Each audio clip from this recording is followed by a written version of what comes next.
एक समय की बात है। एक गांव में एक बूढ़ा चोर रहता था। उसका एक 16 वर्षीय उसका एक लड़का भी था। चोर जब ज्यादा बूढ़ा हो गया तो उसने अपने बेटे को चोरी की विद्या सिखाने लगा। कुछ ही दिनों में वह लड़का चोरी विद्या में प्रवीण हो गया। दोनों बाप बेटा आराम से जीवन व्यतीत करने लगे। एक दिन चोर ने अपने बेटे से कहा, देखो बेटा, कभी भी साधु संतों की बात में कभी नहीं सुनना चाहिए। ये साधु संत तुम्हें बहला देंगे, तुम्हें फुसला देंगे और तुम अपने रास्ते से भटक जाओगे।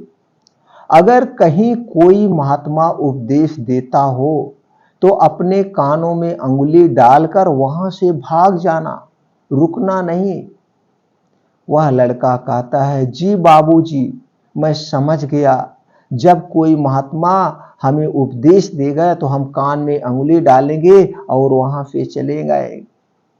एक दिन लड़के ने सोचा, क्यों ना आज राजा के घर पर ही हाथ साफ कर दूं।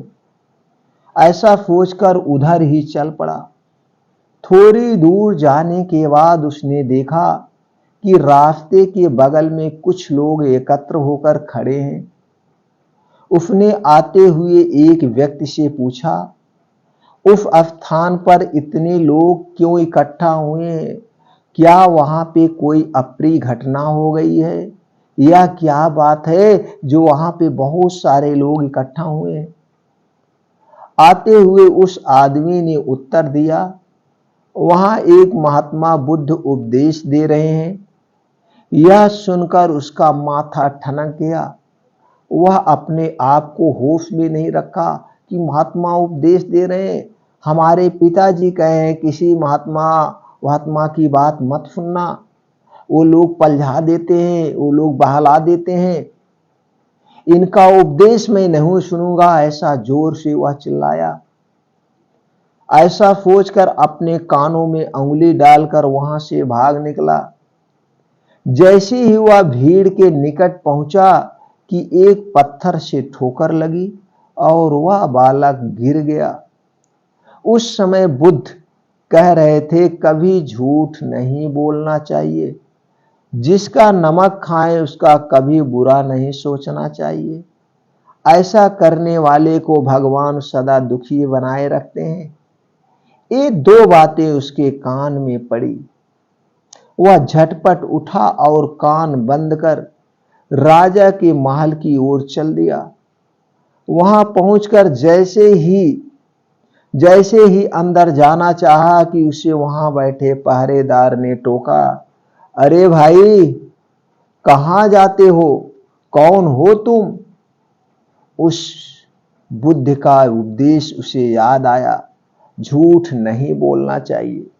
चोर ने कहा, चोर ने सोचा कि मैं झूठ नहीं बोलूंगा, इसे सत्य बता देता हूं। आज सच ही बोलकर देख लेता हूं सच में क्या होता है, सच बोलने से क्या मिलता है। उसने उत्तर दिया, मैं चोर हूं, चोरी करने जा रहा हूं। अच्छा जाओ। उसने सोचा, राजमहल का नौकर होगा, मजाक कर रहा है। चोर सच बोलकर राजमहल में प्रवेश कर गया। एक कमरे में घुसा। वहां ढेर सारा पैसा तथा जेवर देख उसका मन खुशी से पूरा प्रफुल्लित हो गया, खुशी से भर हो गया। खुशी से भर गया, खुशी का उसका कोई ठिकाना ही नहीं रहा। एक थैले में सब धन भर लिया और दूसरे कमरे में घुसा।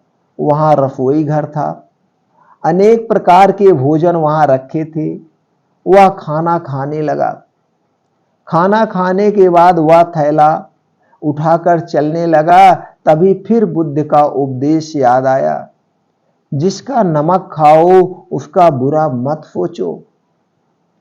उसने अपने मन में कहा, खाना खाया, उसमें नमक भी था, इसका बुरा नहीं सोचना चाहिए। इतना सोचकर थैला वहीं रख वह वापस चल पड़ा। पहरेदार ने फिर पूछा, क्या हुआ? चोरी क्यों नहीं की? देखिए, जिसका नमक खाया है उसका बुरा नहीं सोचना चाहिए, मैंने राजा का नमक खाया है, इसलिए चोरी का माल नहीं लाया, वहीं रसोई घर में छोड़ आया। इतना कहकर वह वहां से चल पड़ा। उधर रसोइये ने शोर मचाया, पकड़ो पकड़ो पकड़ो, चोर भागा जा रहा है। पहरेदार ने दौड़ करके चोर को पकड़कर दरबार में उपस्थित किया। फिर राजमहल बैठा। राजा अपने राजमहल में बैठा। राजा के पूछने पर उसने बताया कि एक महात्मा के द्वारा दिए गए उपदेश के मुताबिक मैंने पहरेदार के पूछने पर अपने को चोर बताया, क्योंकि मैं चोरी करने आया था। आपका धन चुराया, लेकिन आपका खाना भी खाया जिसमें नमक मिला था। इसीलिए आपके प्रति बुरा व्यवहार नहीं किया और धन छोड़कर भागा। उसके उत्तर पर राजा बहुत खुश हुआ और उसने अपने दरबार में नौकरी दे दी। वह 2-4 दिन घर नहीं गया। वह 2-4 दिन घर नहीं गया तो उसके पिताजी को चिंता हुई कि बेटा सचमुच में आज पकड़ लिया गया। लेकिन 4 दिन के बाद लड़का आया तो बूढ़ा अचंभित रह गया। अपने बेटे को अच्छे वस्त्रों में देखकर वह बहुत खुश हुआ। लड़का बोला, पिताजी, आप तो कहते थे कि किसी साधु संत की बात मत सुनो, लेकिन मैंने एक महात्मा की बात सुनी और उसी के मुताबिक काम किया, तो देखिए सच्चाई का फल, मुझे राज दरबार में अच्छी नौकरी मिल गई और मेरा जीवन धन्य हो गया। वह दोस्तों, उसकी जिंदगी उसी दिन से बदल गई। उसी दिन से उसका मन बदल गया। उसने सारे बुरे कर्मों को छोड़ दिया, चोरी करना छोड़ दिया, सब कुछ उसने उसी दिन से त्याग कर दिया। तब वह अपने पिता के चरणों में गिरकर कहा, पिताजी हमें माफ कर दीजिए, हम आपके बताए रास्ते पर अब नहीं चल सकते हैं, हम सत्य के रास्ते पर चलेंगे। आज से हम साधु संतों की बातों को मानेंगे, उनके आदर्शों पर चलेंगे। आज हमने उनके आदर्शों पर चला और मेरी जिंदगी बदल गई, मेरा जीवन बदल गया। उसके पिता ने कहा, धन्य हो तुम बेटा, जो तुम्हें इतने अच्छे संत की बातें सुनने को मिली।